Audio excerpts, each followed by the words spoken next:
You were in the WWE. I was. Cruiserweight. Yeah, tell us about that experience. It was please. I keep saying it, it's a surreal experience because I come from Philadelphia, I come from an independent wrestling background. I know that. And for a guy who's under 200 pounds for most of my career, for all of my career pretty much, it just seemed like a surreal impossibility. So when they came and approached me, it was just a feeling I couldn't even explain. It was just surreal. That's the only thing I could say. Yeah, what did you come out of there with? What the learning experience? It's funny, like as an independent wrestler, you meet so many great people who are so talented with so many diverse backgrounds.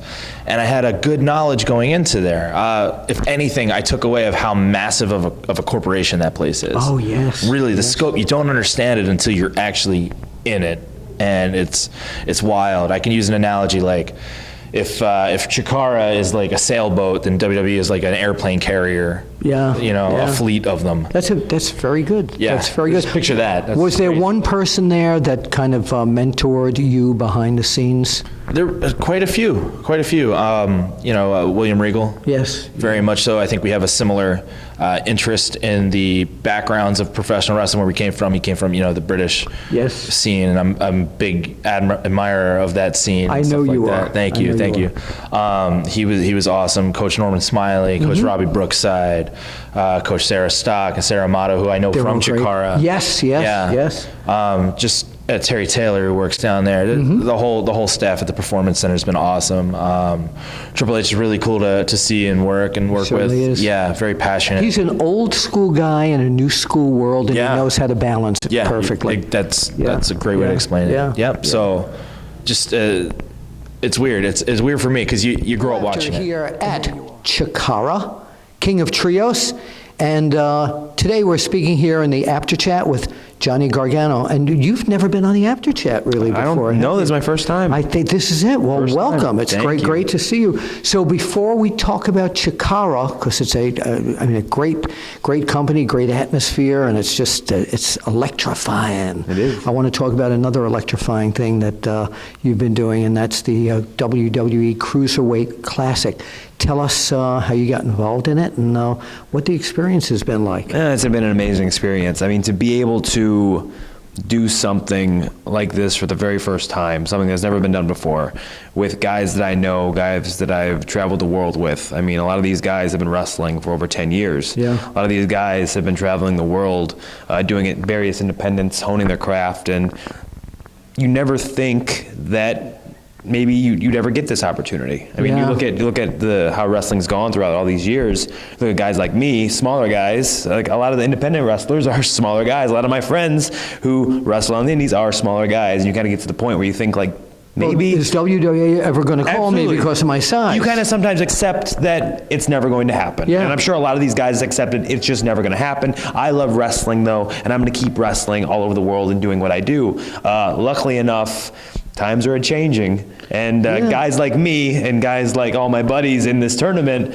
are able to do that and get the kind of exposure I think we really deserve, and I think it's just an amazing time period. You notice that the wheels of WWE are changing quite a bit at this point, where years ago, where they may not have considered people on the indie scene, that's now becoming a focal point of the cruiserweights. Absolutely, and I think they just understand that, a lot of guys out there, we're very passionate. That's the main thing. And there's an audience for this. Absolutely. People don't understand that. Like, look how many people Chikara is going to have in the crowd. They're going to have over 600 people going crazy, 600 passionate, crazy wrestling fans in the crowd that night. A lot of people that came up to me last night at Chikara said they were at NXT TakeOver Brooklyn as well. Right. So it's definitely a crossover market right now that indie fans are tuning into, I think, more WWE product like NXT, like the Cruiserweight Classic. Because they're appealing to a wider audience. Absolutely. And they realize that, these guys are talented. Doesn't matter how big they are, doesn't matter how small they are, these guys can go, and they can go with the best of them. So what do you take away from the Cruiserweight Classic?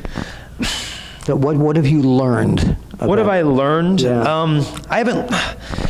Being there is just such a learning environment to be around the coaches, be around the agents, be around the producers, guys who've been doing this for years, who are extraordinarily talented, guys I used to watch when I was growing up. Oh, sure. I mean, you start from the top, Triple H. I mean, a guy that I idolized growing up. I'm sure a lot of these guys idolized growing up. Sure. He's one of the best of all time, and to be able to talk to him and learn from him, I mean, it's nothing but a learning experience. And some of the other guys there that are just some of the best coaches in the world. I mean, it's to be able to go to the Performance Center as well, top-notch facility. I mean, I can't say I've been there twice. It's amazing, right? Yeah. It's amazing. Like, I trained in a garage. I trained in a broken down ring in a warehouse. So with no heat and that's the state of the art. That was the way people did it. It is. It's the way a lot of the guys in the Cruiserweight Classic trained. And it still exists. It is. But that facility is $1 million facility. It's state of the art. I mean, you can't help but learn and take away a lot of good things. And I think I'm done nothing but grow as a wrestler from my participation there so far. What was it like for you getting the call and going in there, the Cruiserweight Classic, and tell us about the experience. Yeah, honestly, it's been the greatest experience for me so far in my career. Getting the call to do it. Even though the experience was a little bit up and down, it was a little bit of a roller coaster ride because I was originally told, all right, yeah, we're going to use you for this. And then it was like, oh, no, we're going to go in a different direction. Sorry. And then all of a sudden I get notified, actually, no, we're going to use you.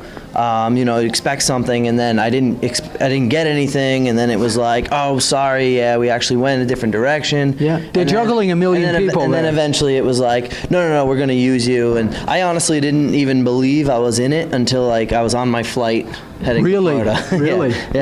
So when you got there, tell us. So when I got there, eventually now I was settled in. It was a great experience. It's amazing how they make you, how the machine works and how they make everyone a superstar and how they treat everyone there. You're not going there like any other experience I've ever had there was either as an extra or as a someone trying out for the company. Right. So that experience is completely different. You never were in the real mix. Never in the real mix. Yeah. And we weren't even sure, all the competitors, how are we going to be treated? Are we going to be treated the same way we all ever were when we were trying out? Or are we going to, no, it was a completely different thing. Very professional, wasn't it? Absolutely professional. They treated us like they would treat any of their, as they would treat John Cena. Right. It's amazing. Such a cool experience.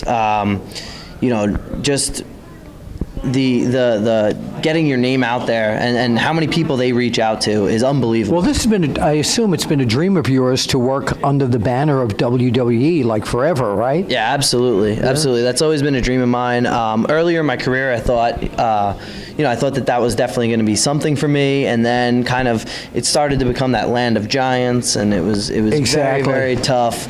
That dream started to kind of become like all right, maybe somewhere else. Maybe I can go somewhere else, Yeah. And, but this whole talk about the Cruiserweight thing and everything just sparked it again. And I just started, I pushed and pushed and pushed. And luckily, all my pushing worked out for me, yeah. I know I spoke with Johnny Gargano and Drew Gulak, and we were saying that, WWE machine now is opening up a bit, and they're starting to appeal to not just, the heavyweights or the certain type of WWE programming that everyone thinks about, but now, here they're going for the cruiserweights.